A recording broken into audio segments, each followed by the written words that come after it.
Au nom de la coordination de Konya, rappel historique par M. Tchomande Abdoulaye.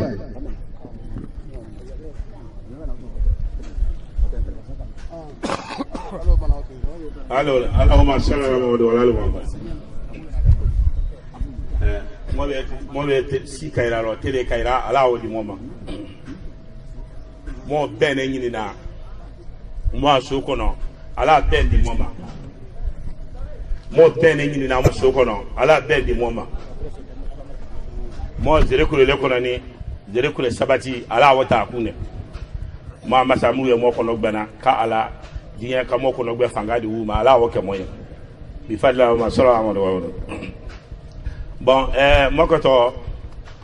jamana fɔrɛ tariku de ne fɔ la mɔ tɛ janya na kama sɔrɔ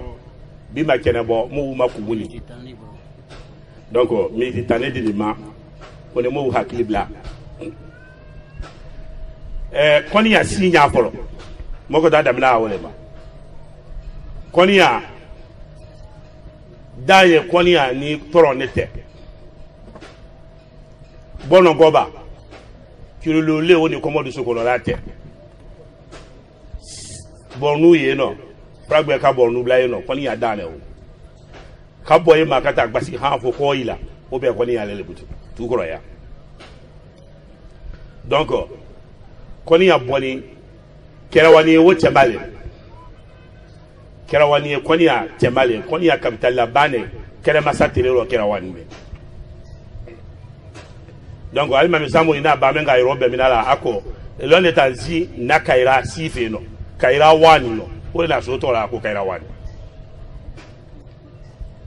donc mo fana boye kabo wotu Kerawani mabuto kana gbasi berala kana gbasi butu ko jamana me fa bela han fo Liberia han Côte d'Ivoire lo o be ko ni yalele frontière talale nani tuba ubola belala tuba teni son sara jakodule bela sokodo woni woje ne ru mais frontière la terre fragbe bulo o ka ko ni yaro tala sidia ma sabale ko ni ya fangele gato ko do lo afangele gato Liberia lo afa mendo Liberia lo aya fa we ma ko kwadu boni o capitale bale bakedu donc koni ya signalé ni azographie buloma donc moi men diala koni ya no koni ya ni moni mo mu ye siro ya no nakade mo bade ngrese wule mo fana feka o tariku deni fo be wonja ebi koni ya kani ngrese mo afa wati be ngo mo be bade malele mo kelenele mais mo chama ya ina kako maladani ne me tarikule konya na so metela ka jama de ka so te o solo ina le misadule so la bane o konya so jonale kararale aso flanale jemule bokeni jemule kana so kurala boya ya fa mako worodu mina na so to ka worodu le maninga mo te bola kana woro sa ino le konya ka woro ta tu ko ki ngon be afọ ni so ma woro ko worodu o na so to la worodu no so kula le bokeni yeno le kana gbera bo be so ba bokeni yeno le kana butu kana jon dala gbese ke sini de yeno ai ta fa me ma ko zo misa sin de ko dala ate gemna la kata de a to mo ba ma ko ma ke ma na ke ni timani ngabani donc o so le misadu solo ay ka so tola na ale lawo ale tate to dale ay ka ma ko zo misa yadu aka yale misadu le donc ate basi bole la zole wolo ngana do tro ko te mo ajama kono abe kanyala mo me na wolo we ka oti de fige abe kanyala mo me na wolo oti de sa donc ala ka fula bulukun lo ni dama o ke koniya sitani fula be koniya jamana kono o sitani fula be ka dengere bo kabla tongo ba fe fa basi makara fa so tongo ba be koro dendabulo ana muso be ayi be koro nakara na sa basi lo ni kana na tulu o lo ngana misadu tate me sala misadu mo le sin de takuna takara ko tete tale takuna sin nete tate me sala misadu tate ka yoromi de akata tanyine tate ka nyina kalalale donc ne takasa misadu atato nyina kalala nakanyi sakalala anato nyina misadu le donc d'autres que me fana te wolo wole zo misale zo misal ni akala de dalifula wona na to basi makarana ka zo misal na décider ko atato tout koro ko kata a basi to avancer tout koro zo misal wuli to kan de mo dalifula kan ko alala ko abe ko aluka mo beta soso la ko ita to ko ni akade dalifula me de a fait kan de yala ani kan ko ni akade dalifula wona na bola misado katimi siate bla o ati nyozo modu kuma tini ba koka akase tini kuma tini koka eno ako ko kani ko ke o konia ai ka fo tini ma ko kani ko ke o le nyozo modu kuma we o le jila kana nyozo modu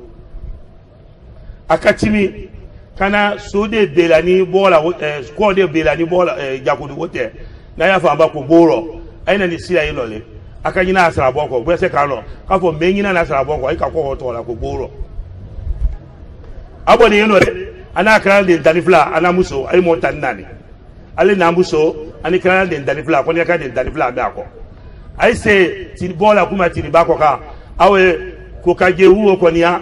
amo asio tin ka to la ko jewu aboni yeno de katimi on sote bola ata ne so me zo la wote wenzule tin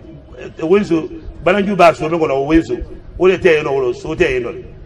akana gbese mu so ye aka horo kwa ru ni gbese wu te su kele ne ko ale ti sila wenzo kwa timindo o lo tu dane wenzo le mo ma do tu koro koro akisoro ana kra de danifla ka do tu koro ay do donc ay do tu koro ala kata ke ay dani yomi ne dia ay kata do ay dani somingo na la boya o le pamborel o le kule da fe ko mo na ni gbese wu ya jansan lo le te wole ay boni yeno le kata zo talabo misadu banao nyawle ni jeo don jeo ako bedeta ani bananze un kanale kana ubbe sene zota kaba fana ko tu ka so labo kaba ka so to la ko zota zo ke ya so donc ada so fla na mena bola we ke ni zota le aka o classe yo misadu classe ni nyama ako ko yano le misadu lo bona butu donc kuma la sunu yoro o buluma mo tariku me fo ale ka dia mo ni mo bade wula ka fo kelete mo wote mais mo mu ma tariku lo o se dana mo wule na la kana kele bla mo ni ngonde no te kelete mo wote donc mo ni aluye mo kirenele donc wo buloma ala kata ke ay sini doni so ko do wo buloma ay ka ko si amanada ay ka nyana ko lada ay ni ka de danifla men ko ya ka de danifla men ay ka nyana ko lada katola misadu mo tebe ila fala ifali tebe ila fala ikoleti matila ikobi matila kata na waninge ki wusu iko imaji zo misa nani same nga buto kana de danifla wo na wo yele mana ke dole oni aka de danifla wo ko ni aka de danifla le bonzo ye zere kule nala minino zere kule nala mini gbese be ko ni aka yele manile mo ka gbese brebre mi lo tu ko ya no o le bola nala minine o le gbese mais domi be ko ni aka yele manile e ka ko fana ye ayiro e ka sanyo ye ayiro e ka traore ayiro e ka konde ye ayiro ka dukure ayiro ka kamara ye ayiro ka dore serifu ayiro donc hali some ya no ni mano some ya no ni bini lola da fen na ya fa mako kalana wo be serifu le ka bo nyela kalanda le te no mu te ta kalanda le la fo kan wolo ka fo anda kalanda so to la no ko kalana asuti uye serifu le ay boni nyela le donc wo boloma so si amaya no hali gbeke men ni ngali to le gbese kanu sanyo undi kuruma ule boni bana kani siye ay na wu ma yin gawo ka fo gbeke donc wo boloma mo min giala tariku boloma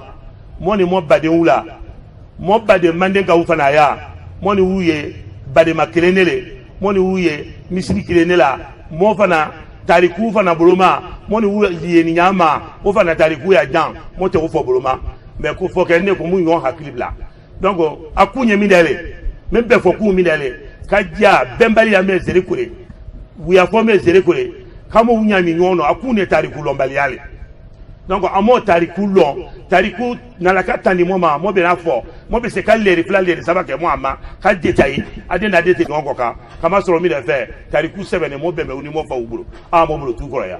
donc ne akake mo mi na nani woro sa ya lo ya mo na ndama sa ya lo mo mana wo sa ya lo mo dani nyame ma mo ka wonna nyale fa tu ko le brese kwanyaka mo be na di kire nele naro nu foro ta si arule brese kire ne taro mo tani fla abe kwanyaka donc wole hakata ro sala mo Message au nom de la coordination de Koria. Rappel historique par monsieur Tchomandé Abdoulaye.